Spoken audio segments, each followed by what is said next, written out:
초1부터 고3까지 학령 인구가 가파르게 감소하면서 학교가 사라지고 있습니다. 부산 초등학교 입학생이 5, 6년 뒤에는 10,000명 아래로 떨어질 것이라는 우려도 나오고 있습니다. 학교 소멸이 가속화하는 근본 이유는 아이를 낳지 않아서입니다. 부산 출생아 수는 매월 최저 기록을 경신하고 있는데 아이를 낳지 않은 부부의 이야기를 들어봤습니다. 화려한 빛의 향연이 부산 곳곳을 물들이고 있습니다. 해운대 해수욕장을 시작으로 이번 주말에는 광복로에서도 빛축제가 시작됩니다. 계약서를 위조해 임차인을 속이고 보증금을 가로챈 40대 임대인이 구속됐습니다. 경찰은 이런 방법으로 149명으로부터 180여억 원을 가로챈 것으로 보고 있습니다.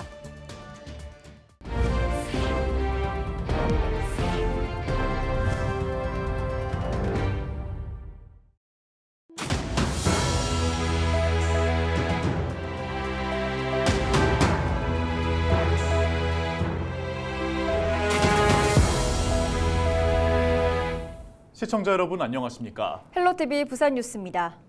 초저출산에 따른 문제가 교육 현장 곳곳에서 드러나고 있습니다. 초등학교 1학년부터 고등학교 3학년까지 학령 인구가 가파르게 감소하면서 학교가 사라지고 있습니다. 내년 초등학교 입학생 수 40만 명 선이 무너질 것으로 보이는데요. 부산도 매년 2,000명씩 감소하고 있는데 5년 뒤에는 10,000명 아래로 떨어질 것이라는 우려가 나오고 있습니다. 헬로티비 부산 뉴스에서는 지역 소멸이 결코 먼 나라 이야기가 아닌 부산의 상황임을 연속으로 기획 보도합니다. 먼저 학령 인구 감소가 현실화된 부산, 차선영 기자가 취재했습니다.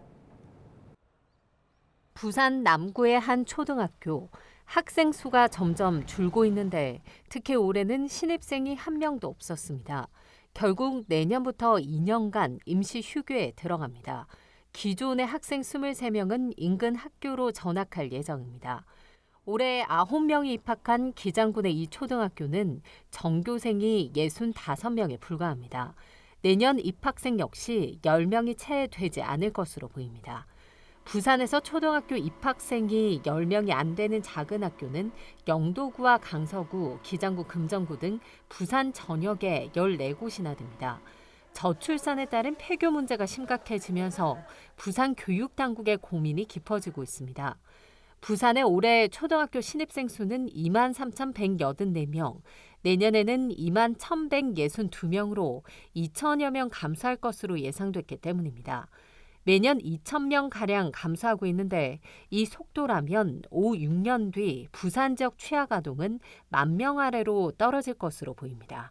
학령 인구가 급감하는 것은 우리 인구의 급감이고 결국 우리 부산 교육청에 있어서는 교육청에 있어서 모든 부분도 정말 축소 재편성될 수밖에 없는 처지에 놓이게 되는 것이고 궁극적으로는 우리 부산으로서도 정말 큰 문제가 아닐 수 없죠.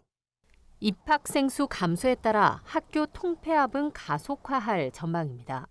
사막화가 되게 되면은 어려운 지역에 여러 가지 발전의 문제라든지 주민의 기본적인 어떤 보편적 욕구라든지 이런 것들을 충족을 해줄 수 없는 상황이 점점 더 가속화되는, 그래서 빠른 속도로 사막화가 이제 전개가 되는 게 아닌가 이렇게 좀 판단이 됩니다. 취약 아동의 급감과 학교 소멸 위기는 결국 도시 자체의 쇠락과 소멸 위기로 이어질 수밖에 없습니다. 이런 상황 속에 인구 감소에 맞춰 적정 학교 규모와 입시 제도 등 교육 정책의 전면적인 손질이 필요하다는 목소리가 커지고 있습니다. 헬로티비 뉴스 차선영입니다. 현재 진행형인 학교 소멸을 가속화하는 것. 근본 원인은 태어나는 아이가 줄어들고 있는 것이겠죠. 10년 전 부산에서 25,831명이 태어났는데 지난해 출생아 수는 14,134명, 절반으로 뚝 떨어졌습니다. 가임 여성 1명이 낳을 것으로 예상되는 출생아 수를 뜻하는 합계 출산율도 2017년 1명 선이 무너지며 0.976명이 됐고 올해 3분기는 0.64명, 0.5명 수준에 가까워지며 출산 절벽을 실감케 합니다. 왜 부부들은 아이 낳기를 포기하고 있을까요? 결혼은 했지만 출산 계획이 없는 30대 여성을 만나 이야기를 들어봤습니다. 장보영 기자입니다. 결혼 5년 차에 접어든 신숙미 씨 부부는 맞벌이이지만 아이를 갖지 않는 일명 딩크족입니다. 결혼 후 시간이 지날수록 아이를 낳지 않기로 부부의 의견이 모아졌습니다. 저희는 아이를 계획해서 가질 생각은 지금은 없습니다. 남편은 아이를 정말 갖고 싶지 않아요. 제가 이때까지 공부하고 이제 쌓아온 커리어가 있잖아요. 그거를 정말 무너뜨리고 싶진 않은데. 신 씨는 첫 번째로 경제적인 문제를 들었습니다. 내년부터 저출산 대책으로 출산 시 첫 아이 기준 200만 원을 지급하고 부모 급여를 주는 등 각종 혜택이 늘어나지만 와닿지 않는다고 말합니다. 국토연구원에 따르면 아이 한 명당 20살까지 약 2억 5천만 원, 26살까지는 3억 5천만 원 가까운 양육 비용이 드는 것으로 나타났습니다.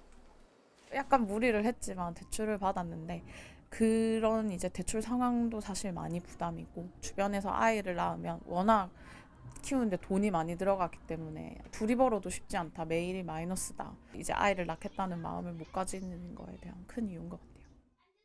주변 워킹맘의 고충을 들을수록 더욱 자신이 없어졌다는 신 씨. 육아정책연구소의 보고서에 따르면 미취학 자녀를 둔 맞벌이 가구의 68%는 조부모에게 근무 시간 중 자녀 돌봄을 맡기고 있는 것으로 조사됐습니다. 애를 봐주셔야 하는 친정 부모님, 종일반에서 가장 늦게까지 자기를 기다리는 아이, 회사에도 미안해야 하고 나는 열심히 살고 있고 단 한 번도 게으른 적이 없었는데 왜 주변에 미안해야 되는지 모르겠다 하는 그런 주변의 일 때문에 저는 좀 엄두가 나지 않았고요, 솔직히. 신 씨와 같은 부부들이 아이를 낳고 키우도록 하기 위해 가장 필요한 건 무엇일까? 부부의 희생만을 강요하기보다 주거와 양육의 안정을 통해 아이를 키울 수 있는 환경을 조성하는 게 중요하다 말합니다. 어느 정도 신혼부부를 위해서는 주거 안정이 가장 필수인데 그거에 대한 지원이 무조건 있어야 된다고 저는 생각을 하고요. 친정 어머니의 수고에 기대야 되는 게 너무 뻔하기 때문에 제가 회사에 있는 동안 마음 놓고 누군가에게 맡길 수 있다면 나 나을 수 있겠다는 생각은 했어요. 답답한 경제적 여건에 양육이 어려운 사회적 분위기가 더해져 출산 절벽은 더욱 심각해지고 있습니다. 헬로티비 뉴스 장보영입니다. 화려한 빛의 향연이 부산 곳곳을 물들이고 있습니다. 해운대 해수욕장을 시작으로 이번 주말에는 광복로에서도 빛축제가 시작됩니다. 보도에 안수민 기자입니다. 해운대 구남로에 초대형 크리스마스 트리가 반짝입니다. 어린아이와 어른 할 것 없이 빛의 터널 아래를 걸으며 추억을 남깁니다. 해수욕장 입구에는 미디어 아트 조형물이 설치돼 눈길을 사로잡습니다. 어두운 백사장에는 형형색색의 조명이 수놓아졌습니다. 연인들과 가족들은 카메라를 꺼내들고 사진을 찍느라 분주합니다. 이렇게 이쁘게 꾸며놓은 거 보니까 네 이쁘더라고요. 추천할 만한 것 같아요. 내년 1월 31일까지 이어지는 축제 기간, 체험 행사도 다채롭습니다. 거리 공연을 비롯해 캔들 만들기 등의 체험 프로그램이 이어지고 크리스마스를 앞둔 주말에는 산타 출정식과 캐롤송 경연대회도 진행될 예정입니다. 해운대 빛축제에 이어 중구 광복로에서 열리는 크리스마스 트리 문화축제도 오는 8일 막을 올립니다. 광복로 크리스마스 트리 문화축제의 올해 주제는 샤이닝 헤리티지 345. 1678년부터 일본과의 외교 창구 역할을 했던 중구의 345년 역사가 빛으로 표현됐습니다. 특히 손이 닿으면 빛의 색깔이 바뀌는 빛 조형물이 새롭게 도입됐고 부산 출신 가수 강다니엘 팬클럽과 협업해 조성된 강다니엘 구간도 있습니다. 오는 13일부터는 산복도로에서도 빛축제가 시작돼 해관고등학교에서 영주동 하늘눈 전망대까지 1.6km 구간에 빛을 밝힙니다. 원도심의 야경과 함께 반짝이는 빛 조형물을 감상하는 것도 색다른 재미입니다. 부산 진구 서면 1번가 일원에서도 내년 1월 20일까지 빛의 향연이 이어집니다. 헬로티비 뉴스 안수민입니다. 강원도에서도 겨울 축제 준비가 한창입니다. 강원도는 부산과 달리 얼음과 눈을 테마로 축제가 다채롭게 펼쳐지는데요. 강원도의 겨울축제 준비 현장에 전소연 기자가 다녀왔습니다. 화천 산천어 축제가 열리는 화천천, 물막이 공사가 한창입니다.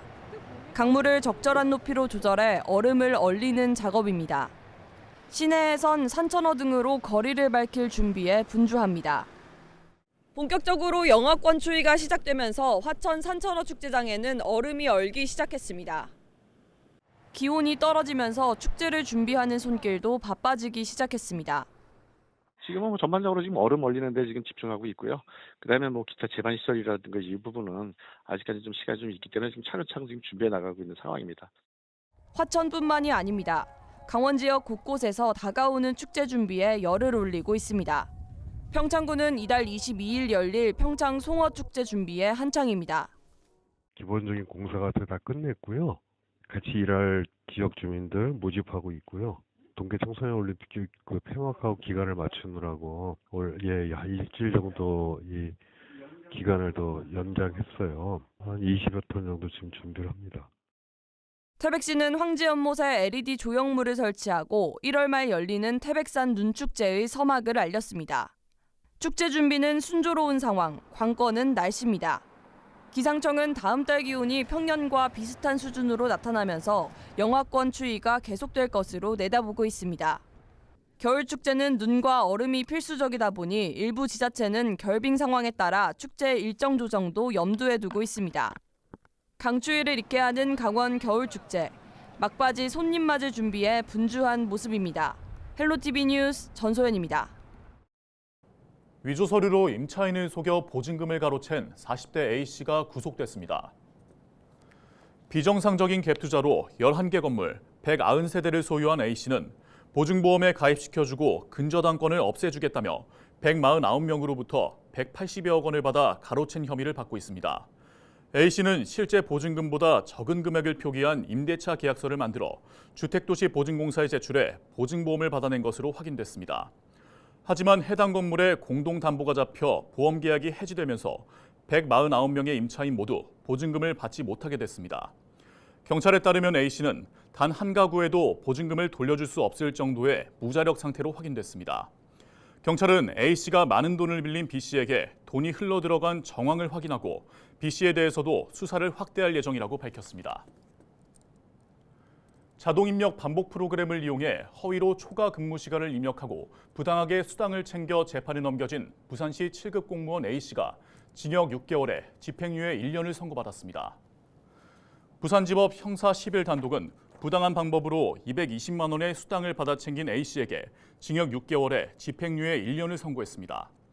부산시 7급 공무원인 A씨는 2022년 2월 시청에서 업무용 컴퓨터에 매크로 프로그램을 실행하고 퇴근 후에도 프로그램을 활용해 임의로 근무 시간을 입력해 61차례에 걸쳐 초과 근무 수당을 받아 챙겼습니다. 한편 공무원이 징역형의 집행유예 이상의 형을 확정받으면 지방공무원법의 당연퇴직 규정에 따라 현직에서 퇴직해야 합니다. 부산시의회가 부산시 2030 엑스포 추진본부의 내년도 예산안을 대폭 삭감했습니다. 부산시의회 행정문화위원회는 부산시가 제출한 엑스포 추진본부 내년도 예산 111억 280만 원 중 67% 규모인 74억 7,939만 원을 삭감했습니다. 삭감된 예산 내용에는 외교 활동을 위해 필요한 비용과 엑스포 유치 성공 시 계획됐던 국내 행사 비용 등이 포함됐습니다. 일부 예산은 2035년 엑스포 재도전 가능성을 고려해 유지됐습니다. 상임위를 거친 예산안은 부산시의회 예산결산특별위원회를 거쳐 오는 19일 본회의에서 최종 처리될 예정입니다.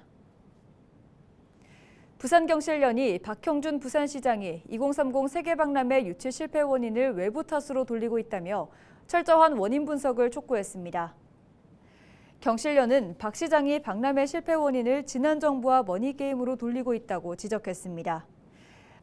하지만 박람회 유치는 지난 2014년 서병수 전 부산시장 당시 추진한 사업인 만큼 10년간의 활동을 짚어볼 필요가 있다고 밝혔습니다. 또 민관 거버넌스를 구축해 외교와 정보, 전략, 예산 분야 등의 철저한 분석과 냉정한 평가가 필요한 시점이라는 입장입니다. 내년 글로컬 대학 공모를 앞두고 국립부경대학교와 한국해양대학교 간 통합 논의가 본격화할 전망입니다. 5일 부경대는 한국해양대학교와 통합할 경우 우리나라 해양수산과학 특성화 분야를 이끌 해양과학 카이스트가 탄생할 것으로 기대한다고 밝혔습니다. 그러면서 통합과 관련한 학내 공론화와 의견 수렴 등 절차를 본격적으로 추진하고 해양수산 분야를 비롯해 첨단 분야와 연계한 통합 모델을 마련할 것이라고 전했습니다.